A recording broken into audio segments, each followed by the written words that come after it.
Welcome to the Great Honey Podcast. I'm Maya, the Amerlin Bee, I'm Marcelle the Gleeman. and this is a podcast where we talk about all things Wheel of Time. If you're joining us from YouTube, give us a thumbs up and subscribe, and leave a comment so we can chat. And today we're gonna keep chugging along in the eye of the world. We're Yeah, getting close to the end. we're making our way to Cainlan today. Yeah. Finally. Um, we kind of left off with Matt and Rand fleeing from Whitebridge.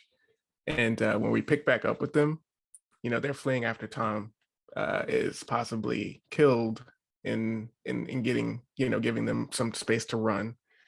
Um, so now Matt and Rand are making their way on their own. And this is an interesting part of this. I guess their sort of journey, because they both kind of end up needing each other in different ways. Um, I don't know. What did you think about once they get alone? Because it's there's a few shady places they end up, and it seems like the heightened presence of dark friends is just like every place they go now. There wasn't like just the one off. It was like literally every place afterwards. They kind of knew where they would be. Yeah, it's kind of weird because I feel like it was really it's like very stressful because they're just constantly on the run, but it's also kind of a cute like sequence because they're just like their friendship is just really sweet, and the Yeah, way that they take turns looking out for each other just kind of like, I don't know, it just warmed my heart. There's so right. many weird times in Wheel of Time where there's just really like serious things happening, and I'm just like, oh. Yeah, I'm always surprised when they take the time to spend the time actually dealing with what's going on. Like that, there's parts of it where Matt is kind of like injured or he can't see. Then there's parts where Rand is like feverish and sick and like freezing, and Matt has to step up, and it's like even overcoming the dagger's influence to be able to do it, which is kind of crazy. What yeah, do you and think back there's about it? yeah, and there's a couple nights where like they have to like huddle for warmth and Yeah, stuff, and under bushes. yeah, and it just sounds so unpleasant, but at the same time like you can just tell that they're like getting a lot closer. um but Yeah, yeah. there's one scene, or I guess we should talk about a couple of scenes here before we move on. But there's one I wanted to go over is the Grinwalds when they go. Mm. I, th- I think that's the name. Gosh, I want to say it is, but Oh, is they this basically, Elsa's family? yeah, Okay. Maybe it's Grinwells, but basically on their travels they find this farm, and then they essentially stay the night there, and the farmer lets them kind of work off their pay, and eventually he starts playing like the flute and juggling, and it's an interesting sort of dynamic because in the show they kind of play it up in a completely different way, but just that I guess the fact that they took them in, and it's just kind of like a sweet moment, like you said, where it's just in the show they do it completely different, but in the book it's kind of they kind of get some humanity, that they can actually talk to people that aren't dark friends, that they can actually like engage with them, and then ultimately the mom wants them to leave because Else I guess Grinswald I think it's is, Grindelwald. I think, sorry guys. It's okay. But she's into Rand, or at least she appears to be, and the mom does not like that. So at a certain point, they're like, "Okay, you guys got to get out of here." But I just thought it was an interesting place to note. Yeah, it's also fun that the skills they learned on the spray on their way Yeah, kind of helped them, because this whole time pretty much if they find an inn they like perform for food and boarding, right.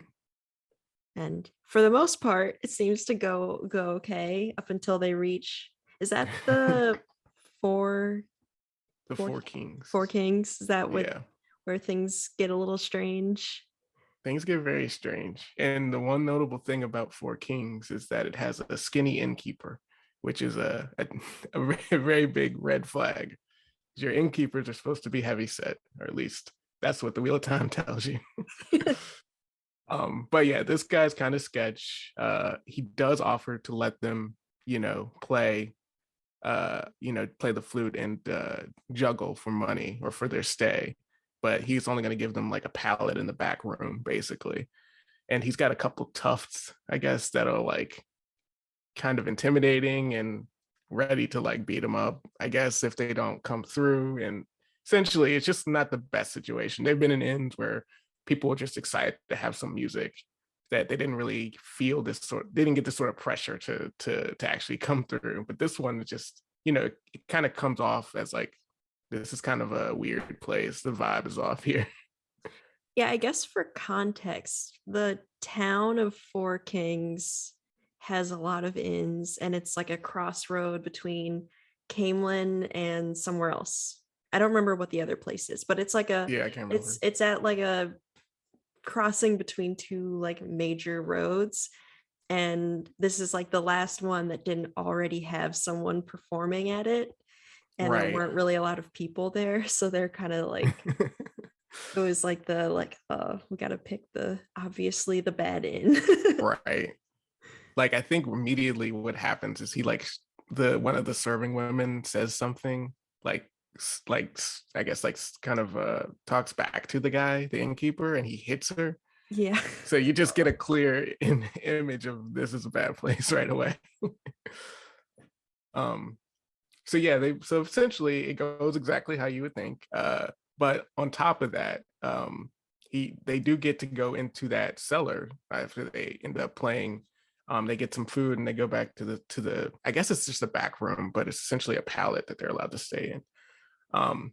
And the dark friend that shows up there is like banging on the door and trying to get in, and Matt and Rand are on the other side of the door frantically trying to get out, but there's a bar that like they basically walked into a cell, so it was a trap in a way, because they couldn't really get out. And eventually lightning bursts through that window through the bars where they're trapped in, and strikes through and kills all the people on the other side of the door. I don't know if it kills them all, but it definitely like knocks them out, or at least incapacitates them. And Matt is blinded in this in this in this effort. So, but it allows them to get out because the bars are then, you know, they've been removed by the lightning. So Yeah. And then shortly after they get a ride, basically, right? No, they yeah, walk more and then they like get a ride from someone right. from the Camelin. And then they get on the boat at some Mhm. point too. It's just it gets really hard for them because like Rand starts to get really sick after this point, and then Matt can't see very well. But then they have to kind of alternate who's in charge or who can like care for each other while they're trying to make their way to Cainlan. Another dark friend like attacks him with Yeah. some like sort of like oily sort of like poisonous dagger, but Matt's able to like fend her off, and it's just it's a pretty rough journey for these guys. Yeah. um, Is. but yeah, they finally make it. After all is said and done, they finally make it to the great city of Cainlan. Did you have anything else you wanted to touch on about those scenes? I mean, that's largely what happens. I know there's other interactions with like there's like a fade that they see at some point that Yeah. yeah on I one of think their travels there. I think that was kind of the most important parts for me. I feel like kind of getting to Camelin, and then yeah, and just like Rand and Matt just getting there kind of just like a little jaded, I guess. Yeah. Is there anything we need to backtrack on with Perrin and Egwene getting captured by the White Cloaks? That was kind of where we left off with them. Or should Yeah. we talk about Nynaeve, Lan, and Moraine? Because we have to go way back for them a little bit. Yeah, let's do that because where Nynaeve ends up tracking down. So she also gets split off from Shadar Logoth, the party's there, and ends up on her own and has to use her tracking skills again to find land, which he is able to do. And so basically, she joins up with Moraine and uh, or Land, sorry. And essentially, they try to figure out where everyone is. I guess basically, she only knows where Perrin is because he still has his coin. But Matt and Rand gave their coins away, so she doesn't know where they are. So, um, Which so very yeah, I much mean, it's annoys Nynaeve. right. It's a weird dynamic. I mean, you set up this dynamic gets set up with this sort of set up in the beginning, right? But Nynaeve and Moraine are very contentious with each other. So it's and obviously Moraine. I don't know. I think she's kind of fed up with a lot of stuff at this point too. Um, Especially having lost them. I think is a thing that's kind of working around in the back of her brain. But I don't know. I feel like Nynaeve being there with her kind of makes her a little more annoyed too, because you could tell in these initial scenes she's a little more testy. Yeah. And like this is where we find out that Nynaeve also can channel, which Right. is I guess kind of a big hint is that she was a wisdom really early in age and also really good at her job. Right. So it's like not surprising that maybe she's talented with the one power. But now she has this kind of opportunity that Moraine's kind of like pushing on her a lot, which Right. frustrates Nynaeve a lot. It's just like, you could become an Aes Sedai. And she's just, I hate Aes Right. Sedai. It's funny. She doesn't just hate Moraine. She hates the whole institution. Like she just knows that it's something that she doesn't like. Um, and that it's Yeah. everything that she's not. And I think that she getting the opportunity to go there, I don't think she would have ever, she would have never, even if she found out if she could channel, I think she would have never gone on her own. Yeah. So I wonder if this sort of adventure is the kind of thing that would have to be the case for her to ever go down this road. She's so set in her ways that it's she even doesn't want to acknowledge that she can do it. Yeah. um Yeah, that's but true. But then as she like thinks about it more and like she's like, maybe it would be nice if I could do this, or right. like, and she starts to kind of like, I don't know, weigh the pros and cons kind of in real time in the narration of the book, which is like I find kind of funny. I feel like I think a lot like her. Just being she like, thinks she thinks at some point she's like, well, I'll just learn this. I'll learn these techniques and then I'll master them and then take them back to the Two Rivers. yeah. So yeah, so they decide to follow Perrin, and just so that they like, just because it's easy for them to find, and Moraine is just like kind of hoping that as that Rand and Matt make it to Cainlan. That's kind of Right. just her plan, is just being like, they'll make it. Yeah. Which I wonder She's if just like trusting. that's her like knowing that they're Taviran and that they kind of have like plot armor in a way, like just Right. like pattern plot armor, not just like this is a book and these are the main characters plot Right. armor.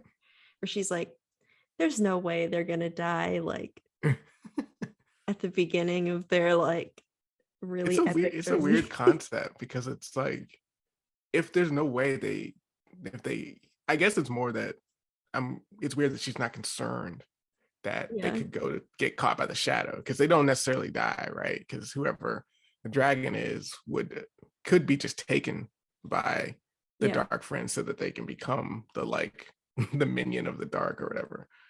But yeah, I guess it's she's just I guess really there's nothing else she can do. So I guess she's just doing what she can, which is also another very Moraine thing. I feel like she's an optimist in a Yeah. weird way. Like I think that she's like realistic in that like she's like, well, we're probably at the end of times and Yeah. like this is it. Like we're about to either see Right. the breaking or whatever, but like the last battle's coming. But she's like, but I think it's gonna turn out fine. It'll Like work. I think Rand's gonna go to the light. I think that's like her kind of, I don't know. That's how I see her, at least so far. Right. Is that she's just like not not a doomer. Yeah, I think that's fair. I think she also knows that she'll do whatever she needs to do to make sure they get there too. So she's kind of like an optimist, but very ruthless. Yeah, that's true. Like she's like, well, if they do that, we'll go get them the other way. Right. It's like whatever bad happens, she'll be like frustrated, but she knows whatever needs to be done, she'll do it. So it's kind of like that's her optimism. Yeah. Yeah. It's kind of funny. It's like, I don't know, it's like she really is kind of just like the like mom, like rolling her eyes and just being like, all right, like let me fix Yeah. this. Like I love when she starts to get a little like annoyed at Nynaeve here, and then also later at Loyal. I love when she gets angry at Loyal for talking too slow. yeah. Yeah. I love Nynaeve and Moraine's like dynamic because in a way they have like a similar responsibility, which is kind of just to the youngins. I don't Right. know. That's why they're in contention because like I said, I think Nynaeve sees herself as their protector, like Yeah. specifically those four. And so Moraine is now just kind of taking that role from her. Yeah. And she also has something else that Nynaeve is interested in Yeah. that so it just kind of course she would be against her. Yeah. I just want them to just end up as best friends or something. That's like Right. Well, it is but Wheel they're of just Time, so who knows? yeah. Friends become enemies, enemies become friends. We never know. One thing that's been funny about this reread and like rereading The Great Hunt, I don't know what it is. Like maybe I have like memory loss or something, but I do not remember The Great Hunt, especially in The Eye of the World too. And it's just so funny thinking about all of my different show theories and how I was just like completely wrong and I should have known better. And it's just like, it just cracks me up. I've been just like it's up it's a late. it's a hard it would be particularly hard to not to get some of those guesses right without remembering what happens in the second one Yeah. for sure. I'm just like in a few books, I'm just gonna be rolling my eyes at everything I just said, and it's okay. Yeah. So then Perrin and Egwene, right? Yeah. That's kind of what's So next. yeah, I mean, so essentially, this captivity with the White Cloaks is this is where you start to learn that the White Cloaks are not as virtuous as they, claim to be.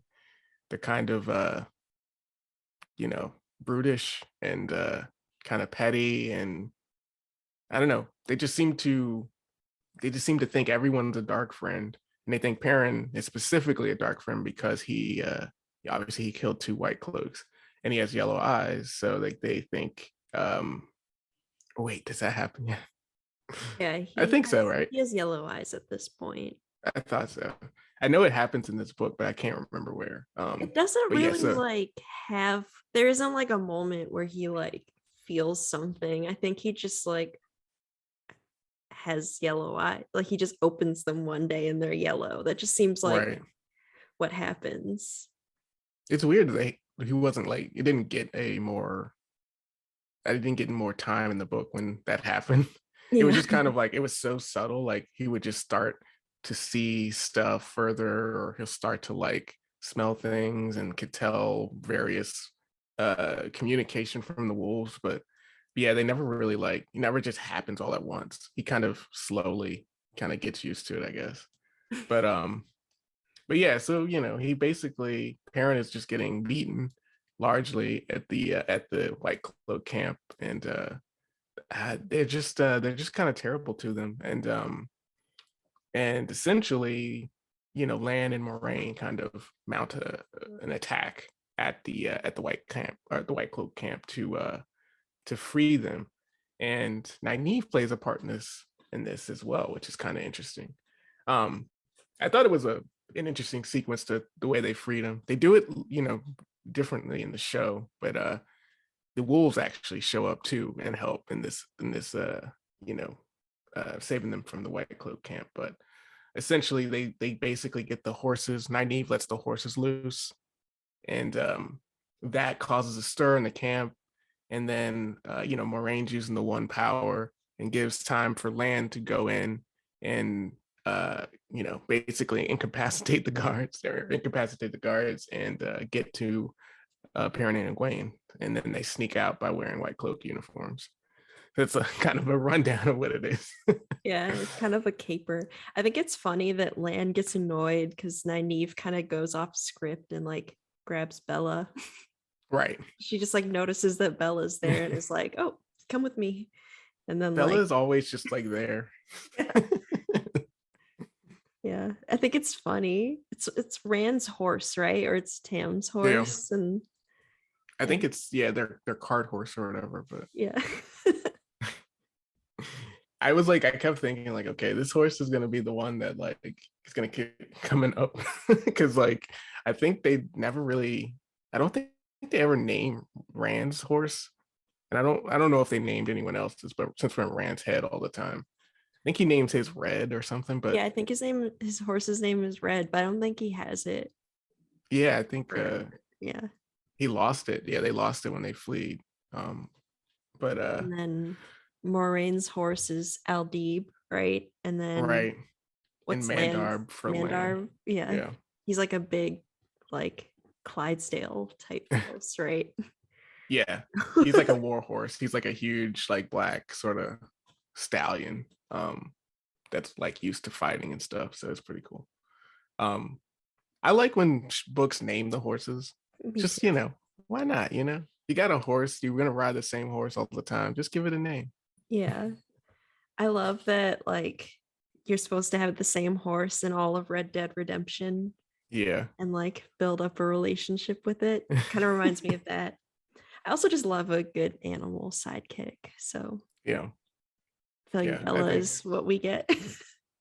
I think this is one of the first books where it's like, I've read books where they have like, some person, the main character will name the horse or it's already named or whatever, but pretty much every character is gonna get a named horse. Every like main character. So just prepare for that. Everyone's gonna have a horse that they name, which I think is cool. And they all kind of have their own personalities too. So it's a pretty detailed thing to have that, Yeah. and I kind of appreciate it.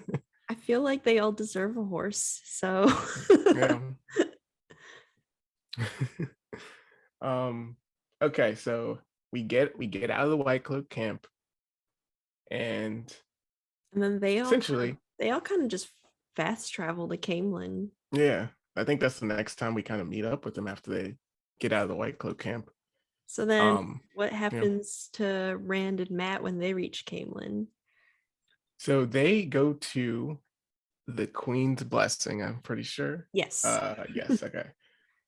There's a innkeeper named Master Gill, that Tom actually is friends with, and that's how they knew to come to this place. Tom had told him that he's a friend, and he'd be able to put him up pretty easily, and so they get a place, and they're in Cainlan, and they're kind of just chilling around in there while Matt's kind of going into like a fugue state of hating everything around him and everyone. So he's kind of he just holds up in the room that they have, and Yeah. Rand tries to get him to come out and see the false dragon that they've been parading through the town. And he doesn't want to move, he doesn't want to leave or do any of that. So Rand Rand, can tell it has something to do with the dagger, right? Or do you think he just is like, why is Matt weird? I don't know if he knows exactly that it has something to do with the dagger exactly, but I know he knows that he has it, and he's like, why? He's curious and worried about it, that the fact that he has it, but I don't Yeah. think he knows. But Yeah. At I several guess, points, he yeah, like tries to get Matt to sell it, and right. Matt's like, no, you No, saw something. yeah, he's not getting rid of that thing. Do you think? I guess we should kind of deal with Loyal here. instead of Yeah. what happens with Logain. So Yeah, he's essentially, we get introduced to the first Ogier of this series that we get to meet. He's in the library, and Rand is looking at a book in the library, and then he meets Loyal and thinks he's a Trolloc, and takes out his sword and tries to attack him before he realizes that it's a Ogier who are very friendly and knowledgeable, and they just happen to be very big. yeah, and What do you think about? I don't know. Loyal's such a good character. I have so much to say, so I'm gonna let you go before I start rambling. yeah, so I think the thing that was nice to me was I feel like Rand was like he was like, I feel like I need a friend because like Yeah, with Matt, like it's tough and he can't like once again, like his right. friends don't want to do any city stuff with him. And they're like at a big city again. And like when he's getting to know Loyal and they kind of like catch up, he realizes that even though Loyal is like 90 or something like that, Right, he has like the attitude of a 20 something. And he's like, right. I think we're like the same age. Basically the same age. Yeah, Yeah. he's like a 20. He's like, yeah, grad student. definitely, definitely a 20-something-year-old grad student. Yeah. And I don't know. And I feel like he's kind of like I don't know, it's nice because it's like you finally get some context of what the world is like and what the history is like, just because Loyal's just kind of a nerd Right. and like can't help himself but like share it. So Yeah. yeah, it's like a yeah, it's exciting. And it's also just like a new creature kind of or Right. like They humanoid. have they're as tall as the Trollocs. They're kind of thicker. They have like thick hands. They're always like described as like thick sausages as their fingers. And like they have tufted ears that like kind of show emotion. Like they'll lay back if they're angry. They'll like quiver if they're like nervous or anxious. Um, but other than that, they wear like usually sort of like like scholarly robes or like Loyal wears like a cloak and he's always got his books strapped on because he's an avid reader, as most Ogier are, but he basically leaves his steading, and we talked about the steading before, Yeah. but Ogier have to live in the steading. Well, they don't have to live there, but it's usually not. Usually, you don't go out of the steading for very long because there's a thing that happened to Ogier if they're out of the steading for too long called the longing, which essentially means they wither away, like their vitality goes away unless they're back into a steading for some period of time before they can go out again. And we find out that Loyal has left his steading because he wanted to write stories. He wanted to see the groves of all the big cities. And I guess we should say every great city, for the most part, has like a Ogier grove. And a lot of the buildings in most of these big cities have buildings that were built by the Ogier masons because they're really well known for not only maintaining those groves, but they build these huge buildings that are like nothing like humans can make. And so yeah, that's quick quick little drop on the Ogier So people. far the groves that Loyal has seen, they're like gone though. Right. As is tradition, the some of the places, I think Cainlan is one. I think maybe they got rid of the grove, right? Mhm. In order to build something. So but every city did have one, and usually near the grove is where a thing that we will find out is important. A waygate is usually kept, and we'll learn. I guess we could talk about that if we get there. But yeah, Yeah, stay tuned. yeah. so yeah, we meet Loyal, and we start to Rand starts to get curious about the city and he wants to kind of see this false dragon. And there's this like thing in the background going on in Camelin where some people wear red, Red and white on their swords. yeah, to kind of like indicate. I forget exactly what this feud is, but it It's seems like I think it's like fealty to the queen basically. Like right. if you're wearing white, you're team queen. If you're wearing red, you're anti queen. Okay, that's I right. think it's just that. Okay. So yeah, that's kind of like what's going on Or in the was it background. or was the So color the other way around? I think it's red is pro queen. it's weird because I'm pretty sure the Tracan standard or the maybe the Cainlan flag is red and white. So it's kind of like I don't know which color would be against the queen. Yeah. But Well, whichever one. So Rand has his Heron marked sword, and he's like really right, anxious about like people noticing it because it's been getting him in trouble. So he right, like buys the cheaper wrap for his sword. right. And he wraps it around that. Yeah. And so then Okay. he like becomes like pro queen. The cheaper one Yeah. was the pro queen one. Yeah. And that's key because he what happens to him later. But he essentially climbs up. He basically can't get a good shot, can't get a good look at Logain. So he climbs up this garden, like I guess Garden like wall type thing. garden wall, yeah. And he's able to see Logain, and Logain like looks at him directly and starts like laughing maniacally. Does he quick question. When Rand like climbs up, I feel like I remember him being like really like paranoid or something that someone was following him, and that was part of why he wasn't going like right up to the crowd to like Think so, see yeah. Logain. There was something else going on too. I think maybe that was the case because I don't think he was supposed to be where he was, obviously, right?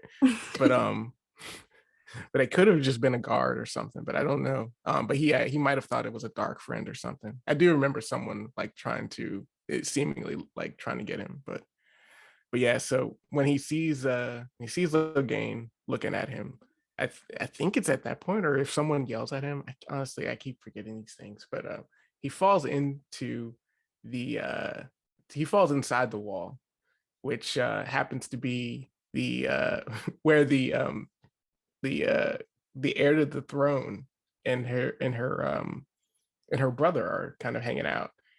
So we meet Elaine and Gawain just by happenstance because he falls into the royal garden, which is quite a quaint sort of like traditional sort of way to meet a queen, or I Yeah. guess she's called the daughter heir because there's no kingdom, right? So it's a queenship, so she would be the heir to the throne. Um, but yeah, so then we get to meet Elaine. So here we are. Yeah. And I immediately really liked her. Yeah, I thought she was really cool. She's just like fun and bubbly, but then like he gets caught off guard because she's like she starts healing him because he busts his head when he Yeah, falls. It seemed to Rand that he was sitting at table with Logain and Moraine. The Aes Sedai and the false dragon sat watching him silently, as if neither knew the other was there. Abruptly he realized the walls of the room were becoming indistinct, fading off into gray. A sense of urgency built in him. Everything was going, blurring away. When he looked back to the table, Moraine and Logain had vanished, and Baal-Zaman sat there instead. Rand's whole body vibrated with urgency. It hummed inside his head, louder and louder. The hum became the pounding of blood in his ears. With a jerk, he sat up and immediately groaned and clutched his head. Swaying. His whole skull hurt. His left hand found sticky dampness in his hair. He was sitting on the ground, on green grass. That troubled him vaguely, but his head spun and everything he looked at lurched, and all he could think of was lying down until it stopped. That wall, the girl's voice. Steadying himself with one hand flat on the grass, he looked around slowly. He had to do it slowly. When he tried to turn his head quickly, everything started whirling again. He was in a garden, or a park. A slate-paved walk meandered through the flowering bushes not 6 feet away, with a white stone bench beside it and a leafy arbor over the bench for shade. He had fallen inside the wall. And the girl? he's been learning how to, use like Like a herbs and magnet. stuff. Yeah. So she wanted to try out her try out her new techniques on him. Yeah, And and Gawain, I Gowan. love that Gawain's sitting there the whole time and just like making Rand feel like he's gonna get killed. He's just like she does know what she's doing for the most part. Yeah. Yeah. And I feel like Rand kind of comes away from that with Gowan being like, I made a like best friend misconnection kind of thing Right. where he's like, oh, Yeah. I kind of want to hang out with him more. Yeah. He kind of does help him out a little bit. Because he kind of takes Elaine's side in this, because when Galad shows up, he's their clearly their just half brother. against, Is that yeah, it's right? a half brother. Um, he's just against anyone breaking any sort of rule. So of course, Rand has broken a rule by falling into the palace garden. Um, so it's he basically his whole demeanor is he's a tattletale. So basically, if you do something wrong, he's gonna go tell. And as soon as he leaves, they're like, okay, you gotta go because you're gonna He get caught. he's also really, really good looking. That's like an Yeah. important thing to note about Glad. That's like something They everyone they say it. They say there's so many characters, like pretty much all the main characters are good looking, right? But particularly when it comes to Galad, he's like ethereal or something. Like he's like out of this world, like cosmic good looking, and everyone, even like the men that are straight, are commenting on it. Rand Um, describes him as like devastatingly handsome or something like that. And so it's like he's like I can't contrive of what that will mean. So I'm hoping to get like someone that's gonna suit this. Same with there's another character that's described as I almost said the name, but there's another character that's described as the most beautiful woman in the world.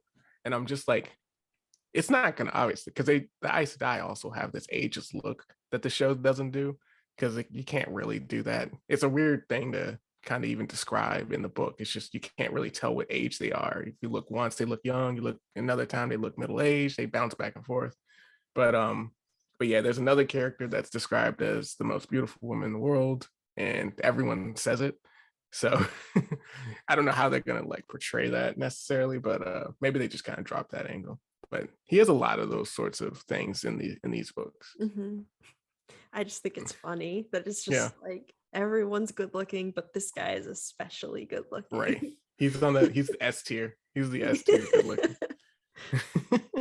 um so then yeah, Galad gets the guards and then Elaine is kind of just like he's my guest and Right. kind of gets him out of trouble sort of, but then for some reason like it all happens so fast, but he's like, all right, you're gonna go meet the queen now, and he And goes to that meet Morghese and Elida, who is like her personal Aes Sedai. right. And we should note too that Elaine does not like Gawain or Galad. Mhm. And she seems to like Gawain, because I think they're full brother and sister, but Galad is her half brother, and she basically doesn't claim him as a brother at all, because she just doesn't like him. Because I guess because he tells on her all the time. But yeah, so essentially, yeah, Elaine gets ran a little bit out of trouble, but Elida, this Aes Sedai, I think she's notably from the Red Aja, um, has an ability called the foretelling, where some people have this thing where they can get glimpses of like the future, or so like a premonition basically. Is it the same as what Min has, or is that something completely different?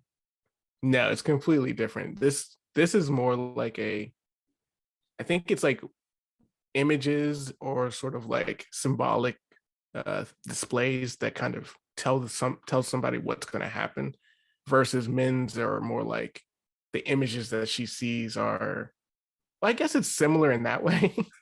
But usually when people have the foretelling, they just start spouting out stuff.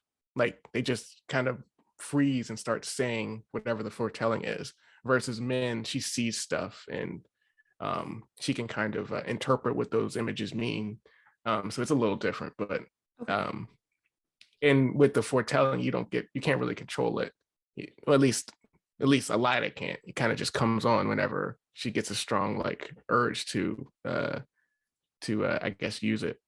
But so yeah, she basically says a bunch of weird stuff about him, and kind of has this indication that she wants to keep him or put him in the put him in the jail essentially.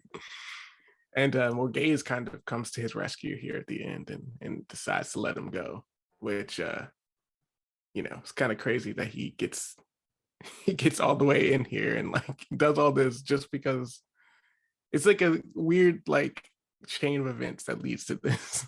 It's Yeah. like you can almost start the movie here and be like, yeah, that's me. And that's how I ended up in the palace chamber of Cainlan. I think it's funny that like after this he kind of just like walks back to the inn like in a Yeah. daze, and all the people who had the different like sword wrappings are just like beating each other up, and he Yeah. walks into the inn and he's just like, I just met the queen and the daughter heir, and Master Gil is just like like Yeah, okay. Go lay down. Yeah, they no one believes him. And why would they, right? yeah. It's a crazy story. Um, but yeah, so is I don't think they show up at this point, right? They kind of show up I think it's like the next day the next after day.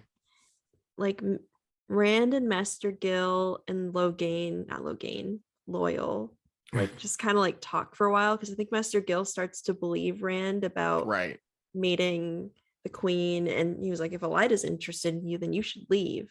Like I think right. that's kind of like what happens. And then the next day something's going on where like Rand is like again really paranoid. I feel bad that I don't remember, but I know. it's like something is happening that's stressing Rand out, and he's like worried that dark Is friends it are is like it just like that Matt is off? Like I he think can't get Matt to I think it's a combination of Matt being off and him being like worried about Elida trying to find him. Because I think that they like send guards to all the inns looking for him. Or like that's what Oh, they're I in the see. process of doing. But then like Okay. somebody like tells Master Gill like from the kitchen that there's somebody who wants Rand al'Thor and Matt Cawthon. Oh no. And we find out that that is Moraine, correct? Yeah. And does he give And her a hug, or he like wants to? I think so. Yeah, he thinks about it because he's just happy to see that they're, alive. Mhm. Um, so that's when they're in there in the library. They meet the Ogier, and uh, Get everyone's caught like, up. yeah, getting caught up with their stories, what happened while they were gone. Um, I think it's funny too when Perrin and Nynaeve and Egwene meet Loyal, they all jump too, which just these people are so like they've been under so much pressure. I kind of like you kind of have to forgive them a little bit, right? Because I know it sucks for Loyal, but they just been running from Trollocs for like months. Yeah. Um, and Dark Friends too, so they don't know what to expect. But yeah, then they start to ask about Matt, and this is kind of where Moraine takes an interest in what's going on with Matt, Yeah. which is essentially he's corrupted like by the dagger, as we have been talking about the whole time. Because I think it's kind of obvious in hindsight, but it's kind of like the One Ring, the corruption, like the greed. I mean, it's that Mhm. same motif. Um, but yeah, so Moraine has to heal him from this, She gets and so annoyed. yeah, It's she calls funny him that like stupid like boy. she starts like yelling at him about like what happens in the first place, and Matt's just like, I didn't have to put it, like I ran away and I didn't have a chance to drop it. Like that was his Yeah. excuse. What does not picking up anything mean to you? But yeah, I think basically she uses a terangrial here, right? She uses Mhm. because she needs a whole lot of power to actually separate the corruption from Matt, which she's not actually fully able to do it.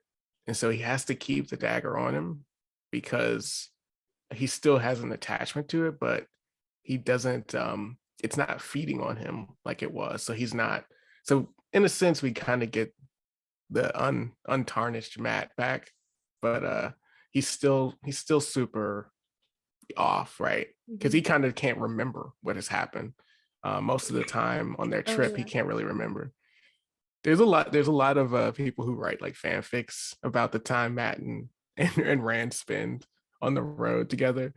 You know, they're intimate, like, in some, some platonic ways, but like it works for those stories when you get here and he can't remember anything, and it's such a dramatic thing for Rand, possibly like that entire trip where I was struggling in this way, and this is such a unique, intense experience, and he And it's can't like a remember it. bonding thing. Like Right, they him and bond Matt there. bond. And he remember pieces. I guess he remembers pieces of it, but he doesn't remember like large portions of what happened yet. But yeah, so that's kind of how we get the gang back together. And then ultimately they go right and have a kind of a meeting with everybody to kind of discuss next steps. So Matt's back. Yeah, so he kind of comes back, and everyone's kind of spooked because he was kind of freaking out everybody when he was like lashing out at them when he was like in the throes of the dagger. But now he's back, seemingly to his old self. So it's kind of nice to have him back. And then we kind of go into this huge meeting with the whole squad. We also bring in Loyal here, and they're essentially trying to talk about what they're going to do next. And Moraine kind of gives a little bit of her reasoning and kind of actually gives up some of her secrets that she's been holding. And you know, Do they know where they're going at all? Like I, during the journey so far? Like at this point, like were they just kind of like get out of Emmons Field and then meet at Cainlan? Was that kind of just all they knew? I think the goal was to get to Cainlan, and then she would take them to Tarvalin. I Okay. think that was the goal. Okay. In the show, they go straight to Tarvalin, but in this, they definitely, their intention is to go to Tarvalin. And here is when she kind of scraps that plan, and she's like, "We need to take you guys to Shinar to actually go to the Eye of the World," which apparently she's been there before, which is Hmm. just kind of this place that is kind of a weird sort of place that is found by need. Yeah. It's an interesting thing. Usually people can't go there but once, but we'll learn a little bit more about that when we get to Faldara. And But yeah, Loyal asks to come because he yeah, wants to meet the Green Man. right. And That's and he wants to we travel start with to learn. Matt. He wants to travel with the crew. Plus, we realize he can read the guideposts in the ways, which is kind of fortuitous because Moraine's trying to figure out how to basically get to Shinar quickly. And there is a way gate in Cainlan that they could use that could let them walk straight there. Um, the issue, the issue is that they didn't necessarily have a way to tell how to use the ways, but then obviously Loyal's like actually studied the ways and studied the guideposts and knows how to read them. And I think pretty much it's just an Ogier script, so maybe any Ogier can read them, but he actually knows a lot about them too. So that is pretty helpful and kind of convenient. Then we kind of get this like rollout of the ta'veren idea here, Hmm. which kind of makes sense because all this stuff kind of just working out for them in certain ways, and how like now they're all here, you know, and they have exactly what they need to go and do this one thing. They are all ta'veren, Loyal said abruptly. He seemed brightened by the prospect, looking forward to watching from close by as the pattern wove itself around them. Rand looked at him incredulously, and the Ogier gave an abashed shrug, but it was not enough to dim his eagerness. So they are, Moraine said. 3 of them, when I expected 1. A great many things have happened that I did not expect. The news concerning the Eye of the World changes much. She paused, frowning. For a time, the pattern does seem to be swirling around all 3 of you, just as Loyal says, and the swirl will grow greater before it becomes less. Sometimes being ta'veren means the pattern is forced to bend to you, and sometimes it means the pattern forces you to the needed path. The web can still be woven in many ways, and some of these designs would be disastrous. For you, for the world. So, but yeah, we find out that the Dark One is after specifically Matt, Rand, and And Perrin. Perrin. Yeah, because they are the three Taviran.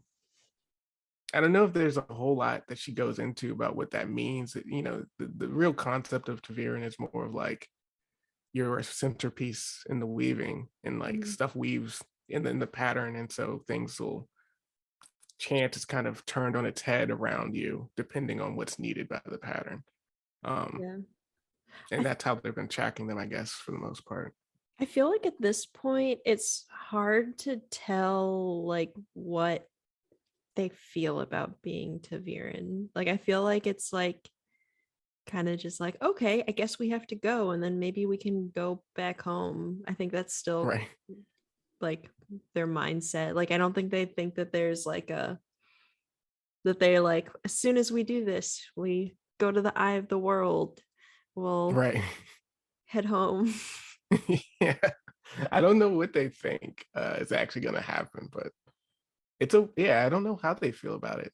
It's interesting. I mean, they all hate it Yes. basically. Yeah. But I think that was like this was like the part where I start to get confused by this book. Is just like it's not a as it's not as clear of a quest as say Lord of right. the Rings, where it's like Yeah. we have this ring and it's bad and we need to throw it away in the one place that it can be disposed of. Right. Or Here, like we have to kill Voldemort. Or right. It's I mean, well, simple. there's the dark one, but he seems to be unkillable because it's just like you're in a constant loop of Right. facing him. And the thing about it is like Moraine at this point doesn't it's kind of weird how they even come to the idea of the eye of the world being where they need to go is told to them by the man in the dreams that both Matt Rand and Perrin have been seeing, Oh the yeah. fiery eye man that they call Balzamon. Mhm. He has been saying stuff about the um eye of the world and saying that they won't find it and they won't make it. And it's clear that they're interested in that place as well. We don't know exactly what it is yet, but Moraine kind of takes that as a that's where they need to go. So from that, she determines like we need to go there, and essentially, I'm just going to let the pattern dictate how to get there. And Yeah. like the fastest way would be to take the ways. And hey, look, we got someone that can read the guideposts to get us there. We also have someone in land who's survived the blight, so he can guide us through the blight to the eye of the world. And then I'll just beat the dark one there. I don't know exactly what her plan is beyond this, but I think she knows she needs to get there to stop the dark one.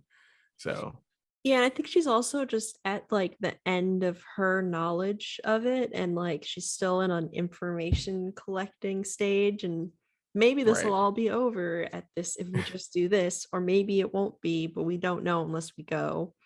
right, It's a little bit less clear cut than even in the show where they're kind of just like they all have this understanding that they need to like go to the eye.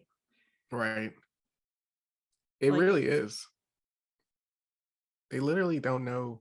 I feel like it's such a it'd be such a tough haul because like they don't know exactly what what the goal is and because what it's exactly is gonna happen here. because it's not a prison. It's not like Right, it's because that's like what it's described as in the show as a prison. So it's like it's not right. that either. So you're just like, I don't know.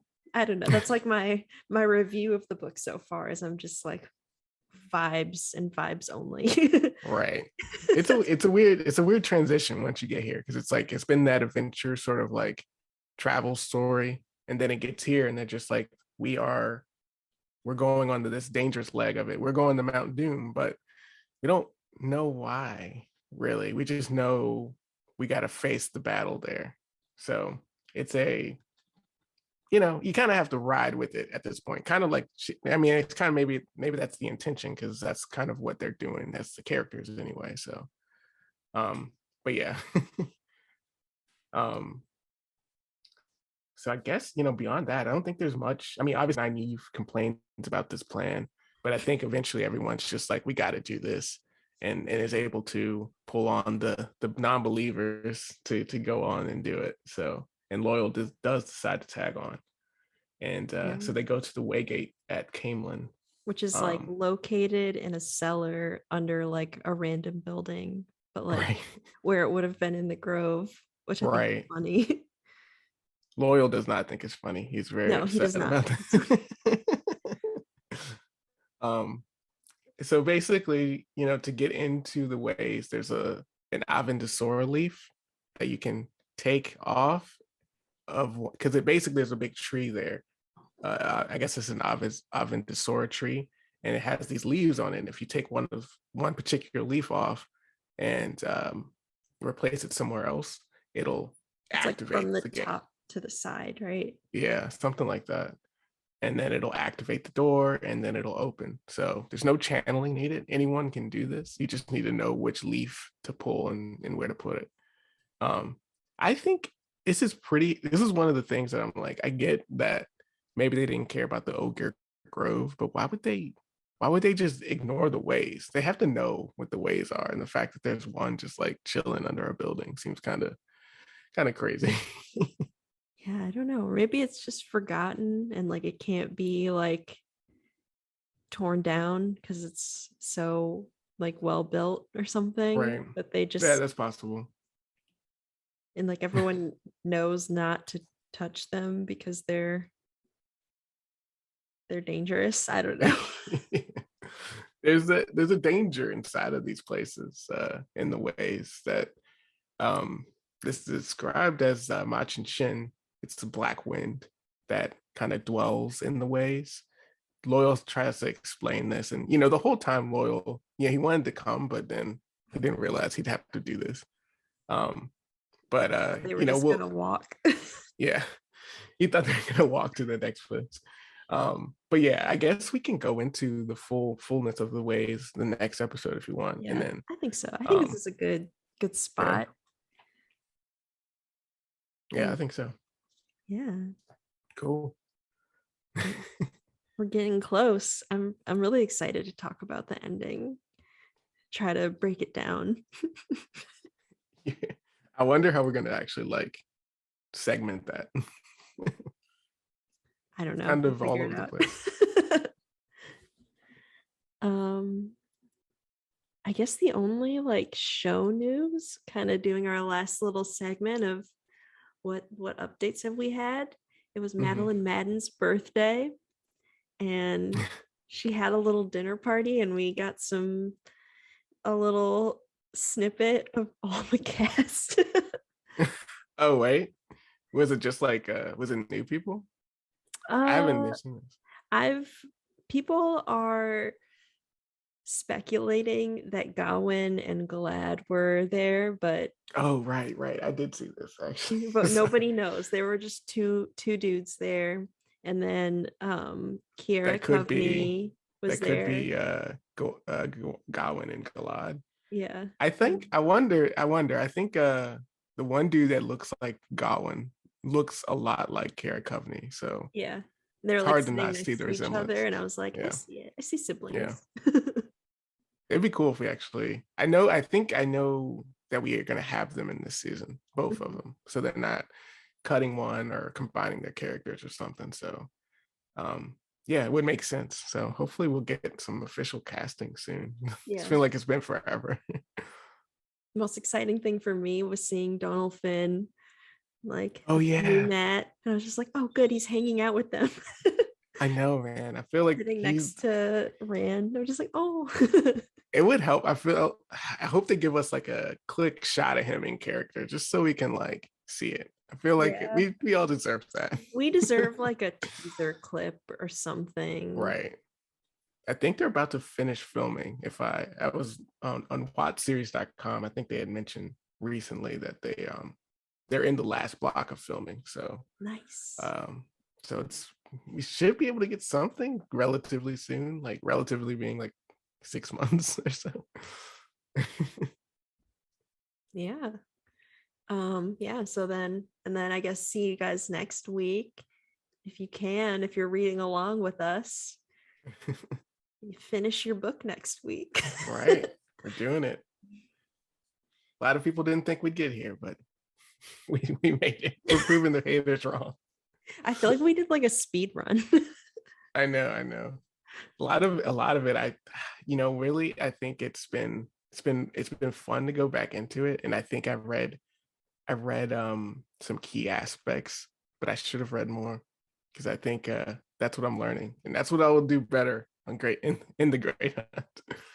I think I'm just gonna reread that one for fully.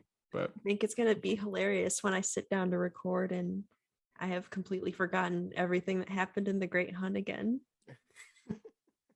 we don't have to wait till you fully finish if it's easier.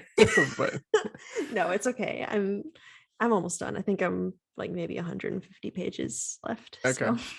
All right, yeah, you can finish that. So yeah. All right. I guess I'll close us out with my very beautiful speech. Thank you for joining us. Thank you for joining us for our 7th episode of The Great Honey. We're almost at 10. Find us on Instagram and Twitter as @GreatHoneyPod and The Great Honey on TikTok, and The Great Honey anywhere you can find podcasts, as well as on YouTube. And we'll be releasing new episodes every Friday. And until then, see you around.